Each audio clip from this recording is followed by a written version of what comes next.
What's up, Rhodes? Well, hello, everybody. We got another week down, another warm week, although today felt really nice. It's raining on and off today. Beautiful. About time we saw some cooler weather and some clouds and some moisture. Our yards needed, the lakes needed, all that sort of stuff. Before we get going and talking about fishing, what's it today? Father's Day. Yeah, happy Father's Day to all the dads out there and all the tireless effort you put into taking care of your kiddos, whether it's in the sport of fishing, whether it's in traditional sports, whether it's chasing them around at school, whether it's mentoring them, whether it's guiding them, whether it's helping them with anything they need. Thank you, dads out there, and especially my dad. Love you lots. I don't know if you watch this. You probably don't. You don't have social media. But enjoy the day, dads. Cook some food. I got some food on the smoker right now that'll be done tonight. We're going to eat some ribs, right? Chow down. So happy Father's Day, dads. Thank you for all the effort you put in. This week's been pretty interesting. Like I said, it's been super hot again. That's been a theme the last couple of reports is warm weather. A lot of days in the 90s again this week. Get up in the morning and it's already sweating outside, and that's just kind of what we dealt with. We did get some wind later on this past week. It started to get windy a little bit on Thursday evening. Friday it was pretty windy, felt great. I think I kept a sweatshirt on for a couple hours in the morning. Yesterday, Saturday, same deal. 60-degree start to the day, felt great. And then today we woke up to some rain, and it rained on and off throughout the day, and it felt awesome. I'll take it. We need it, and it's been great. I know you got a lot to share. Took this kid and his brother out yesterday afternoon to chase some bass, and we hammered on them. Got some big ones, had to fish slow. Didn't we fish really slow to catch our fish? And we got every fish over 3 pounds. They were all over 3 pounds. We had a couple over 5. And Jack, what happened to him? He caught a donkey fish. Did he catch it? It jumped up and it was like that wide. It's so big. He never landed it, but I think we may have seen the biggest bass that may have ever entered my boat. It was massive, and it got off 20 feet away from the boat. It jumped. We got a good look at it, and it never made it in. So that's a part of the battle. We know where they swim. We've seen big ones in this lake in the past, caught really big ones in this lake in the past, and we let it survive another day, another battle, and hopefully we catch it next time. So what have you been using to catch your fish? I know you've been kicking my butt when we've been fishing, so what's working? So I was using this. A blue rod with a, what's it called again? It's a mighty jig. It's a mighty jig. And I was using this to catch big bass. Yep.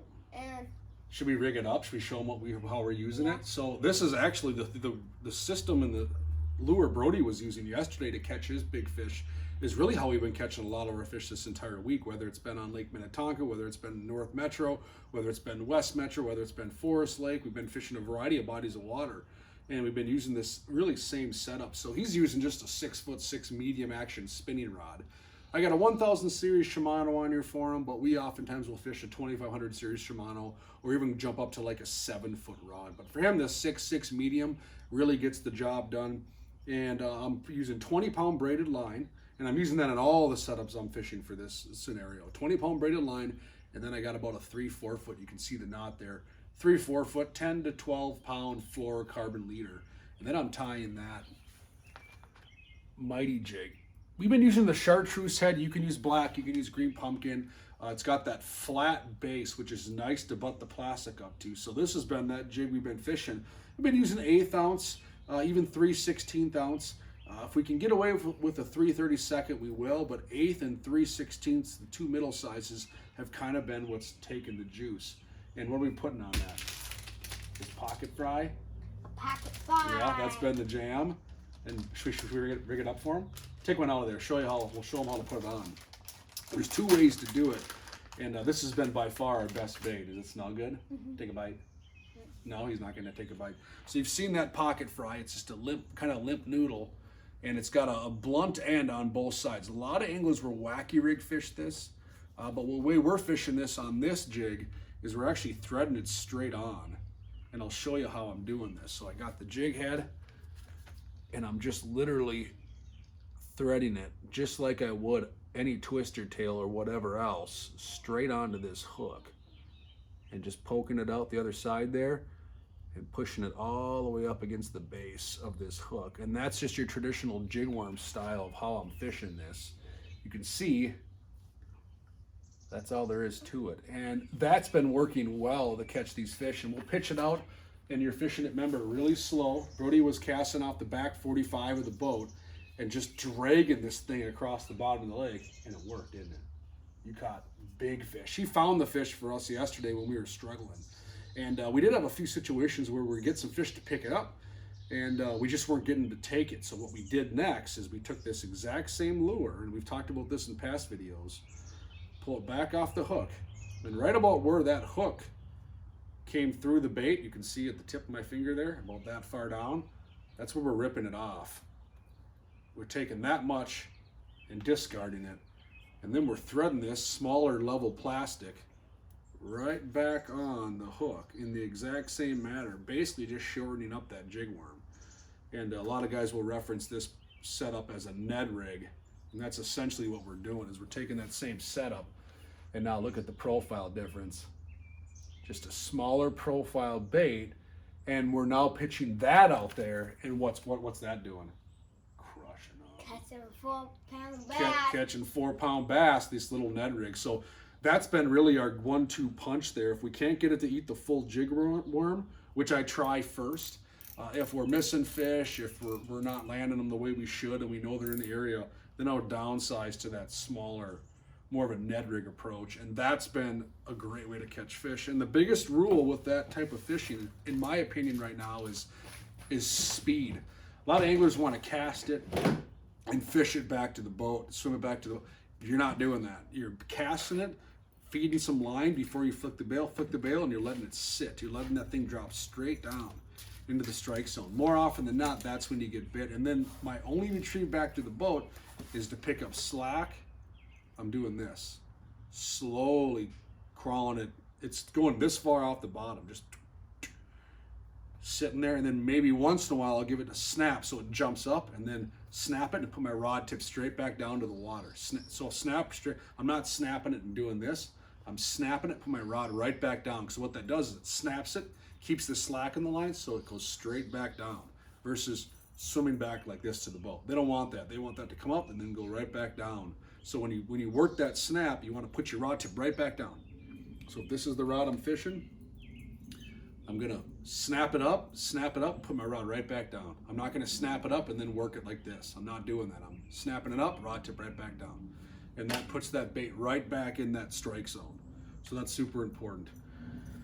What else? I know what you're gonna talk about because it's been your jam. What else are you fishing, Brody? I caught this Sobe jig. Slide over this way a little bit. I watched the Sobe jig? I watched Sobe on YouTube. He's my favorite YouTuber, Sam Sobe. And he's got like 40,000 subscribers. Go subscribe to Matt Johnson Doors and Sobe and Sam Sobe. And I called this a Sobe jig because I saw him using this. And then I'm using the AT jig with the Mr. Tutu pocket claw. And I got this too. Should I show him this up close? Yeah.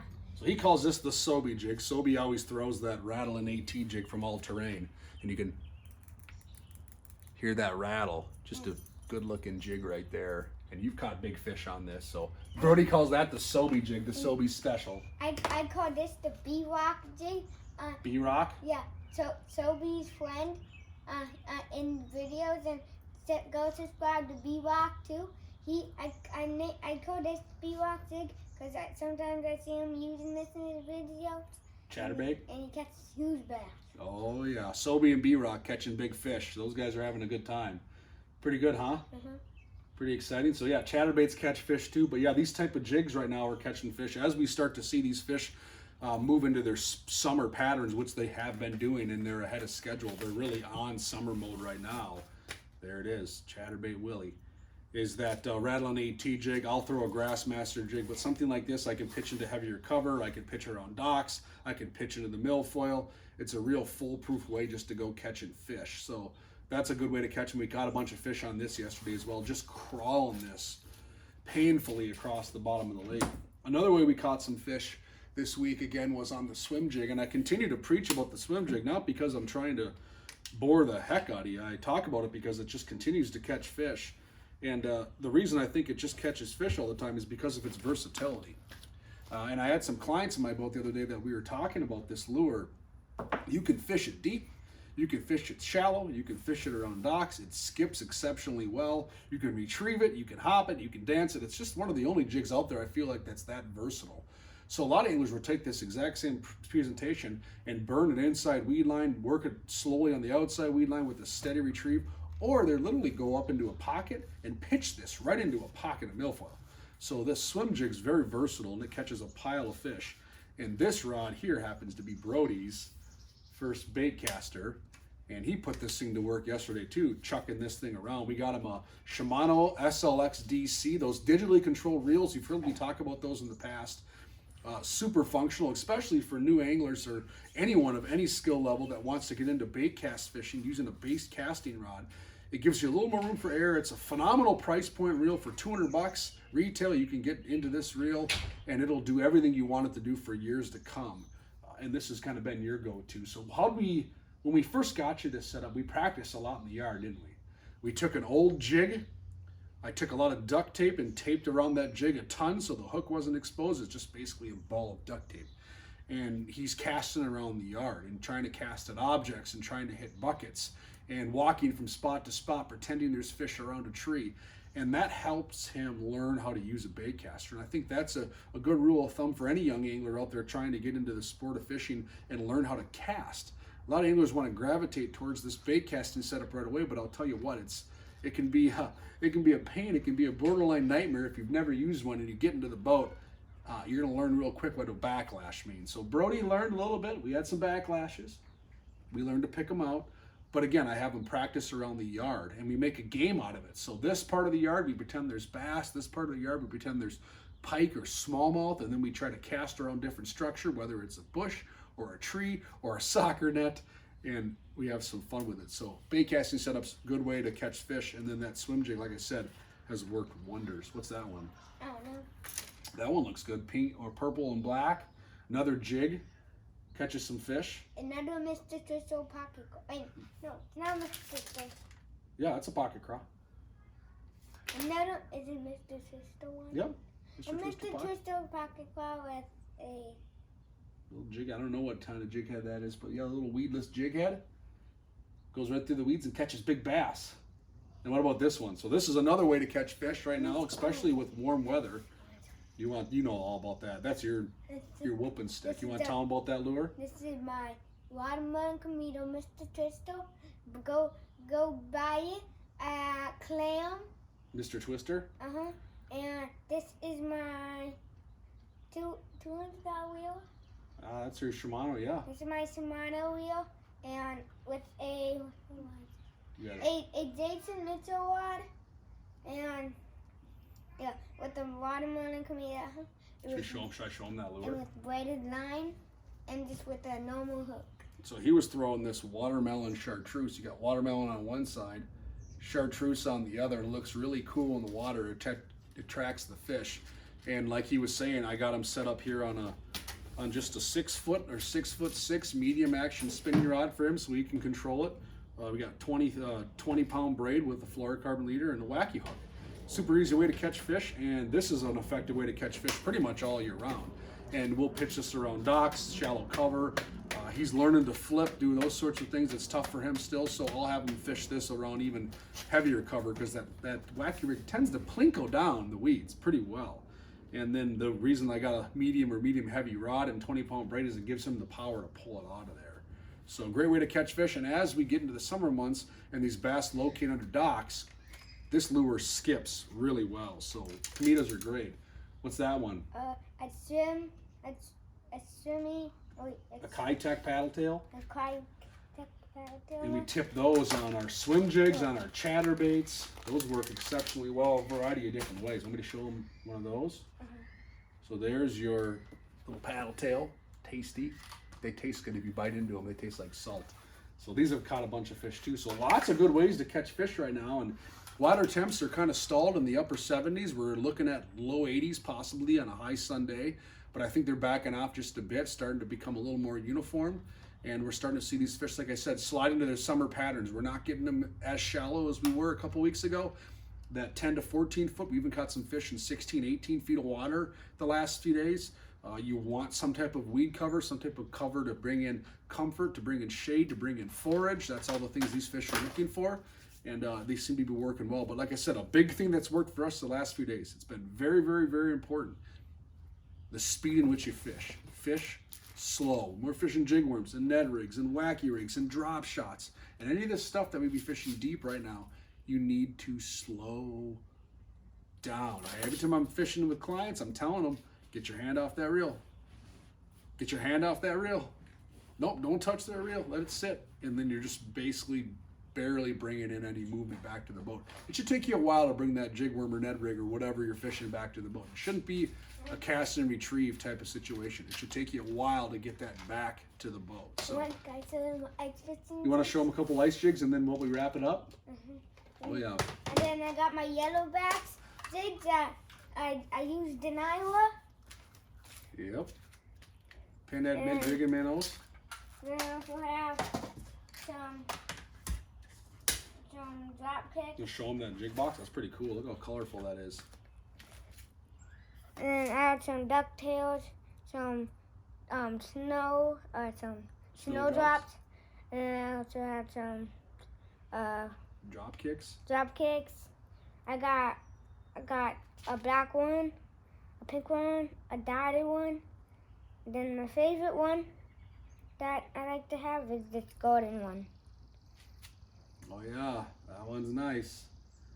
And remember, when you're out fishing in the boat right now, those work exceptionally well on bluegills and crappies. And the bluegills are just finishing up their spawn. We're still seeing a few bluegills on beds. Not many, for the most part, they're done.